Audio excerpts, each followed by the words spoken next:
Number 10. Luke Cage. Luke is near indestructible and has a pretty solid healing factor, but he's not quite the strongest of heroes. Mix in a little symbiote and we might see that change. I would argue that symbiote enhanced Cage would maybe even be able to take on the Hulk in a battle. After all, he has defeated tough villains like the Rhino with just one punch, and he's already pretty strong. Just, he could be stronger. And I'd like to see the wild side that a symbiote also might bring out in him, as they tend to be pretty chaotic usually. Actually, imagine an entire team of defenders and symbiotes. Luke Cage and the rest of the gang. Now that would be something. Number 9. Iron Man. The closest thing we've seen to Stark bonding with a symbiote is his Endosym armor. This armor was based off of symbiotic physiology after Tony set out to build the best tech ever, and wasn't held back by morals, as he was one of the few who remained flipped following the events of Axis, meaning that he was still evil Tony. Evil Tony. Doesn't sound that evil when you say it like that. Evil Tony. I want to see Tony in a suit that literally has a symbiote bonded to it. It's basically a living entity that he can like wear, or maybe it's just tech mixed in with the symbiote. Not just a suit that overrides typical symbiote weaknesses, but one that actually cures maybe the weaknesses of the symbiote it is bonded to as well.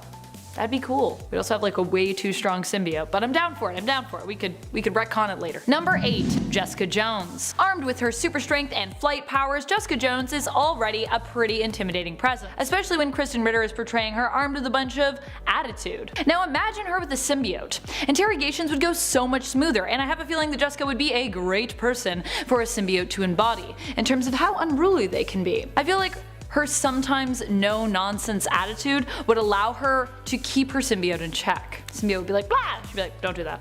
I'm Jessica Jones, listen to me. Number 7. Brawn. Amadeus Cho was the Hulk for a while, and if you are a huge symbiote fan, then you will already know how powerful the symbiotes can be when they are merged to any Hulks. However, Amadeus recently got slightly depowered, sad face, when it comes to his Hulk form, making him less of a tank than he was previously. But one thing that he has maintained since even his first introduction is his brilliant intellect. He is known as one of the smartest people in the world within the Marvel Universe, and is a capable hacker. One thing I would like to see is an intelligent symbiote merge with him and create like an even more super genius. This is something that we have yet to really see explored in Marvel. Most symbiotes seem more focused on brawn than brain, but with Amadeus you get both, and I'd really love to somehow see that utilized in symbiote form. Maybe Amadeus could also use his hacking skills to make the symbiote go digital again, like we saw in Carnage Unleashed, when both Carnage and Venom ended up entering computers and fighting on the online web. Cyber symbiote, make it happen. Oh my gosh, the symbiote could be named Cyber. Oh my gosh, please make this happen for us, Marvel, please. Marvel's not watching, they don't care what I think. It's fine. Number 6. She-Hulk. While the Hulk has been bonded to the Venom symbiote before, She-Hulk has never got a turn to try on the suit. Not only do I think She-Hulk could make a symbiote suit look good, but I feel like she would also be a powerhouse with one. She's already proven how insanely strong she is by herself. Imagine her with even more power. Not only that, but imagine what that storyline could be like. Jennifer Walters often already struggles with figuring out exactly who she wants to be. This could be a cool opportunity to see that explored even more when she gets to bond with the symbiote and maybe feel the freedom to embrace some of her more violent tendencies. I like it when we get to explore a raging She-Hulk a little, and this might just be a way to allow She-Hulk the ability to truly embrace this side of her, learn to be, a little less afraid of it.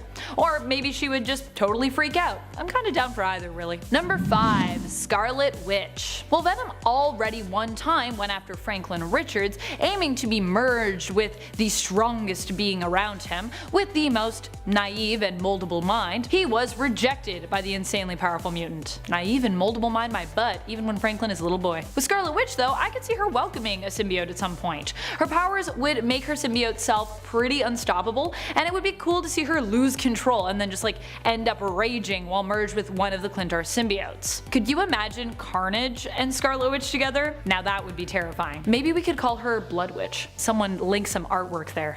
I want some artwork. Find me Blood Witch online. DeviantArt, help me out. Number 4. Invisible Woman. So Sue Storm has actually been bonded to a symbiote before, but only briefly. She found herself bonded to the Venom symbiote after it escaped the Baxter building, where it was being held. It only bonded to her briefly, a few panels was all we got, but I would personally like to see the two remain merged for a touch longer. I want to see if Sue could give the suit her power of invisibility. That combined with its ability to shapeshift could maybe just make the pair the perfect spy. Just imagine how powerful they'd be together. It'd be crazy.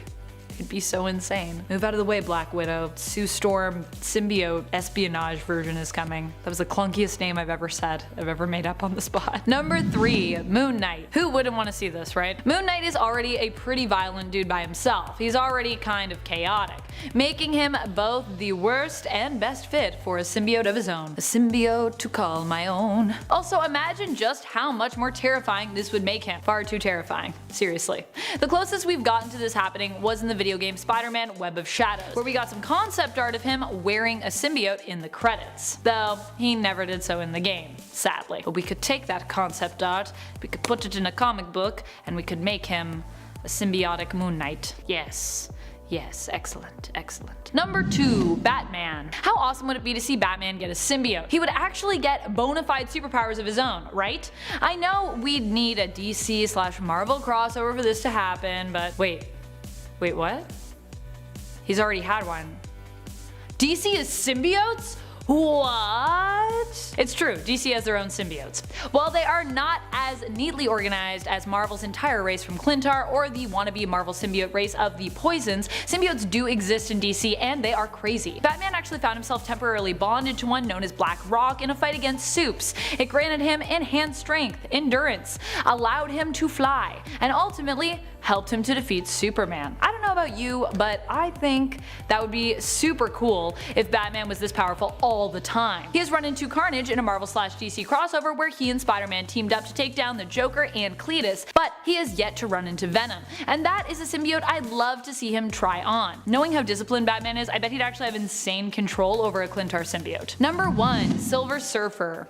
So here's the thing, the Silver Surfer was merged with the symbiote, but not the one that I was hoping for. He ended up bonded to Carnage following a fight with the symbiote in outer space. This caused him to become Cosmic Carnage. Admittedly pretty cool. However, I'm kind of hoping he can help out our symbiote friend Venom. Silver Surfer can easily travel through space with the power Cosmic, which was granted to him as a Herald of Galactus. What I would love to see is him bond with Venom in an effort to take Venom back to their homeworld, Klyntar. After all, we did learn that the whole reason for Venom's violent tendencies are mainly due to its own separation issues revolving its banishment or exclusion from its homeworld and its fellow symbiotes. That could be a cute story and a fun adventure for the two to go on together. I would read it. It would be cute. Number 10, Magical Venom. So this alternate actually comes to us from the main continuity, but it is a different and cool enough version of sort of Venom that I wanted to talk about it on this list. So before the events of Absolute Carnage take place, Eddie finds himself without his Venom symbiote, but with War of Realms going on, simultaneously finds himself faced with taking on Dark Elves. He ends up being gifted a Dreamstone by one of Malekith's witches, who foolishly expects that Eddie will use the Dreamstone to fight with Malekith's side. Eddie accepts the gift, but of course rejects the offer, biting off that witch's arm. The Dreamstone is a magical item that allows him to make dreams and wishes become reality. He uses it to create his own magical version of the Venom symbiote, but one that is fully under his control, as it doesn't possess its own consciousness. I mean, obviously I think that the Venom voice is usually a plus in most cases,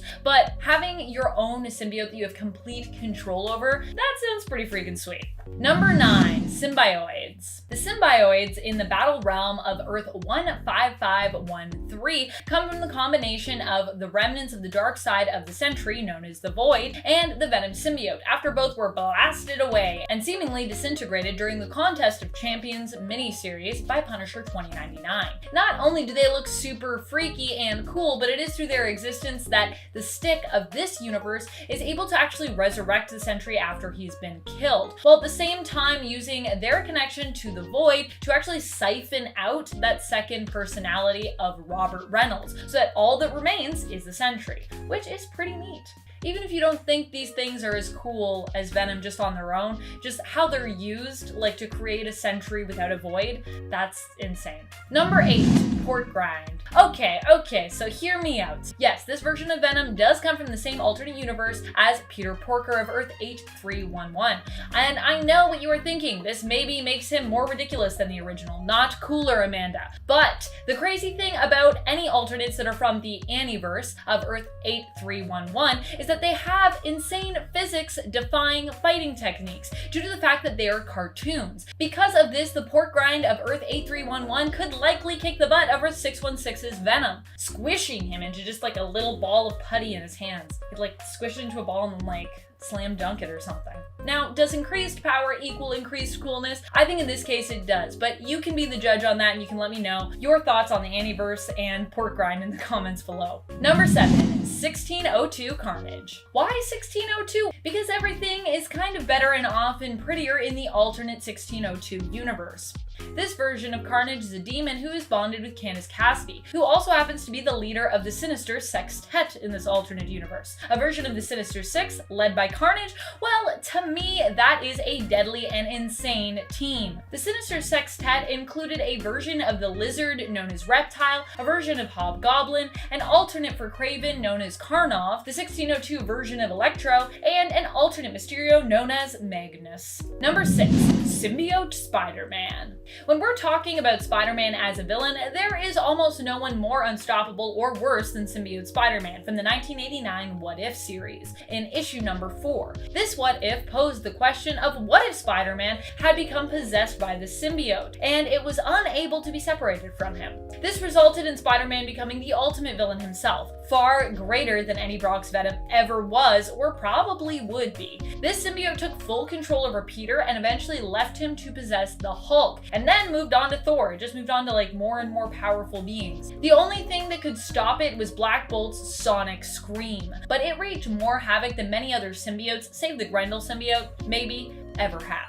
And it also drained like the life energy of Peter, like he was like a little old man at the end. Number 5, Spider Carnage. What's cooler than Cletus Cassidy as Carnage? A determined Peter Parker as Carnage with bigger ambitions, like destroying the multiverse. That was the goal of Spider Carnage from an alternate Earth that we got to visit alongside the main continuity Spider-Man in the episode of Spider Wars Part 1 from the 90s Spider-Man animated series. Spider-Man was forced to amass an army of alternate selves plus an alternate Uncle Ben to put a stop to Spider Carnage, who became a killer after the tragic loss of both his Uncle Ben and his Aunt May. Aww. Number 4, First Draft Venom. Did you know that Eddie Brock actually wasn't the original idea for Venom? At least that's how the story goes. When David Michelini originally pitched the origins for Venom, it wasn't Eddie Brock in the driver's seat of this symbiotic relationship. It was actually a female character instead. If Michelini's original pitch had been accepted, we'd have seen a different story, one that featured the tragic story of a woman who lost her family, all because Spider-Man personally, I think, gave her more reason to become an even greater villain than Eddie Brock was. The origin story went that the woman was pregnant and was going into labor. Her and her husband were rushing to the hospital, and her husband stepped into the street to frantically hail a cab. Unfortunately, everyone was distracted by a battle happening between Spider-Man and a supervillain in the sky above at the time, and the woman watches as her husband is mercilessly run over.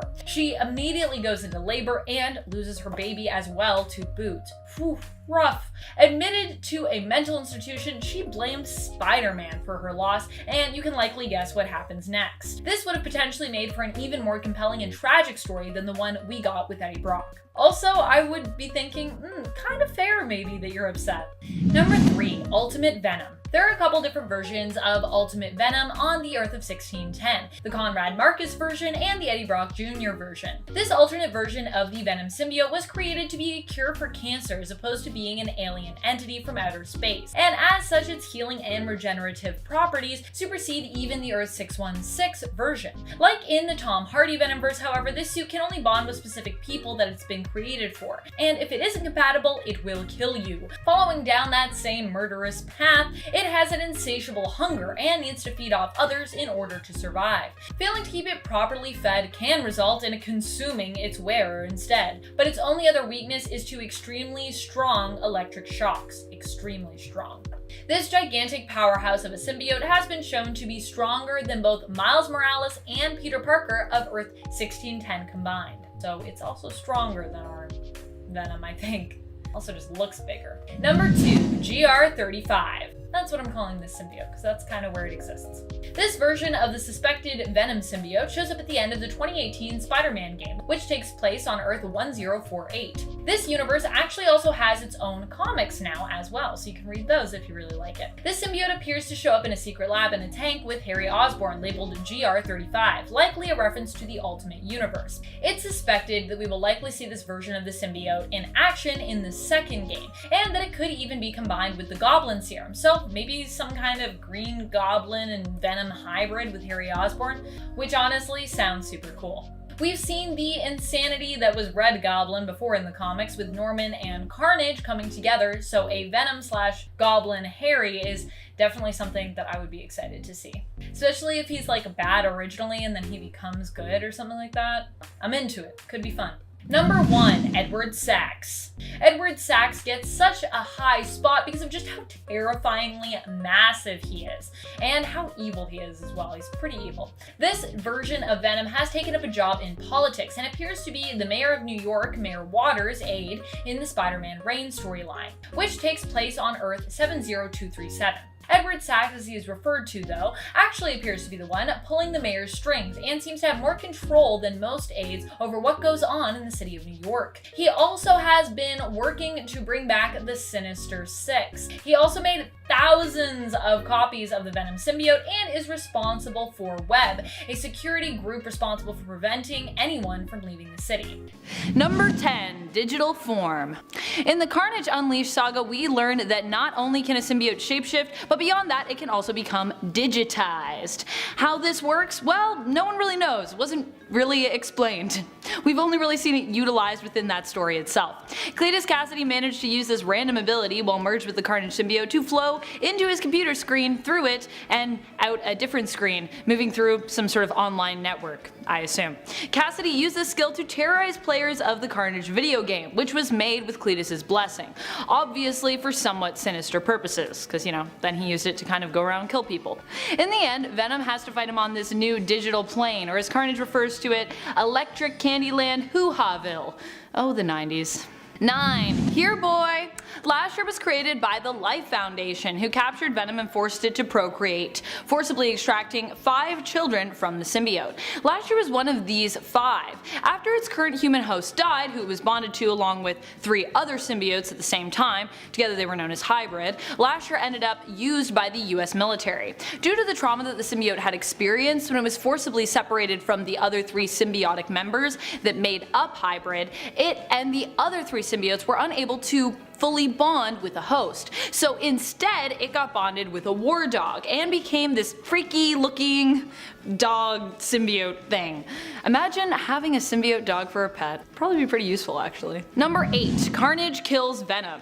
David Michelinie and Eric Larson were the creators of Carnage. When Michelinie actually pitched his idea for the character to Marvel, it was all about creating a version that was complete sociopath, one with no moral or ethical principles, unlike Eddie Brock's Venom. In fact, if he had got his way, Eddie Brock would have died, and Venom would have moved on to a different host. In other words, Venom would have actually become what we know Carnage to be today, and we basically have no character like Venom. I mean, we would have Venom, but it would be basically Carnage. You know what I mean?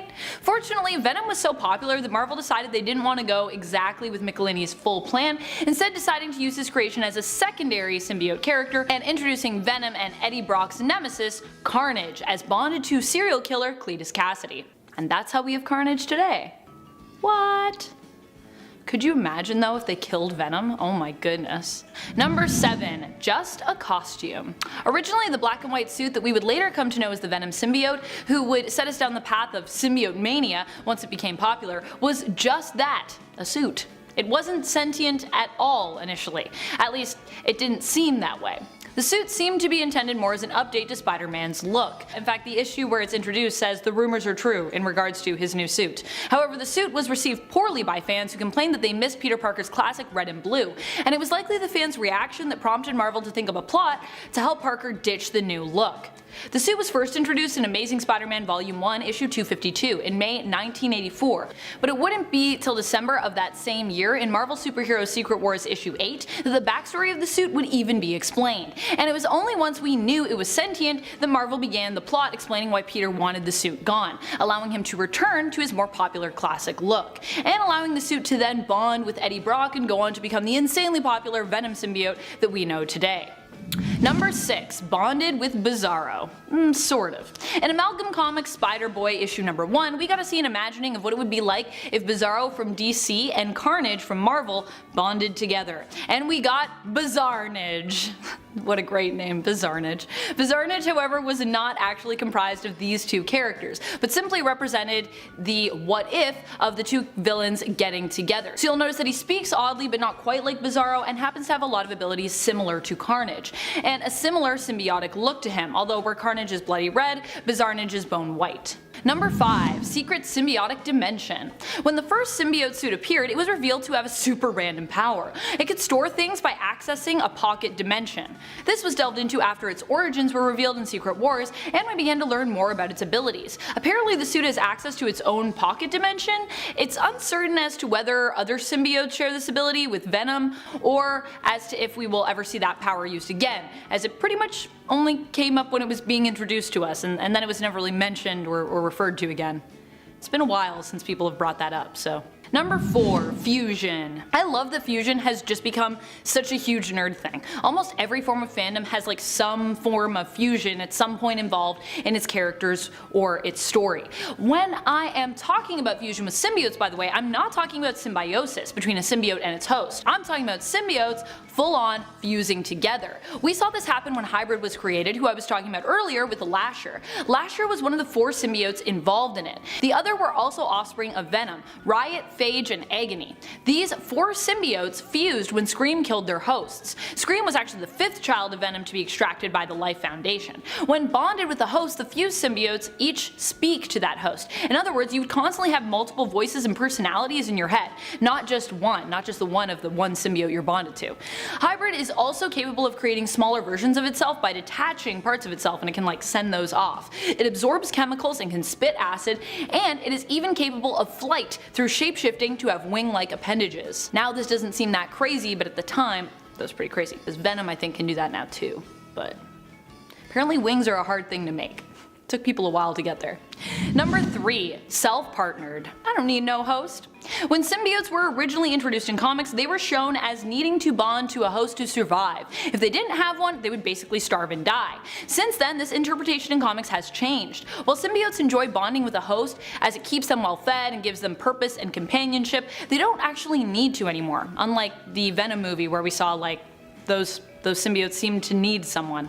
They won't starve, they won't die. Through retcons it has been clarified that without a host, they'll pretty much just be fine. In fact, when the sleeper symbiote was born, Venom and Eddie decided to hold off on having it bond to anyone, worrying that it would be corrupted, and deciding that more time for it to fully develop before bonding with its first host would be better. Which means the symbiotes who said they were starving in the 80s and 90s when they weren't bonded were actually kind of just being drama queens apparently. Number 2. Do-Gooders. Time for your daily Klyntar history lesson. Did you know that symbiotes were originally good guys? Or at least they were chronologically. Well, Venom quickly became a Spider-Man villain of the 80s and 90s, prompting everyone to want more and more symbiotes, leading us to characters like Carnage and Anti-Venom. As of 2015, we found out that actually symbiotes never intended to be bad guys. So that villainous Venom image that we have in our mind is no longer relevant really at all. And actually they prefer to be called Klyntar, which also happens to be the name of the planet that they originate from, because they also kind of like are the planet. Anyways, in Guardians of the Galaxy Volume 3, Brian Michael Bendis decided to write a history lesson for us in regards to the Klyntar's true intention, which we got to see when the Guardians bonded with the planet.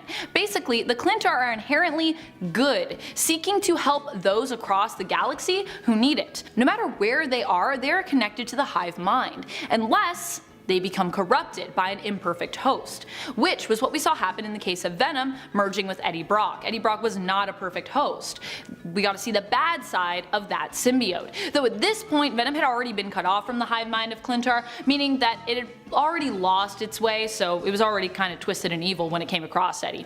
So as long as Klyntar select the right host, they actually get to stay connected and be what they had intended, heroes. Of course, before all of this in Klyntar history, there was Null, who controlled and used the Klyntar for evil means, but we wouldn't find this all out until about 2018. Just retcons on retcons, folks. Still, I like the idea of Klyntar being good guys, wanting to redeem themselves. I love when people redeem themselves in comics. Number 1. Human Hybrid. In the Absolute Carnage event, we got to see Eddie and Anne's son Dylan achieve symbiosis with his symbiote brother, Sleeper. Sleeper is one of the many offspring of Venom and Eddie who have created a pretty decent sized brood of symbiote babies during their time together at this point. The crazy thing about these two bonding was that it allowed Dylan to learn something dark about himself. It turns out, because the Venom symbiote was somewhat involved in his conception, that Dylan is actually a hybrid of symbiote and human. And when he bonds with Sleeper, he learned what this means in terms of the abilities that it grants him. He is able to dominate symbiotes. While bonded with Sleeper, he finds himself able to control the symbiote in a way that most people can't do at all. He also has the power to forcibly reject them and even to completely blast a symbiote apart just by looking at it. So yeah.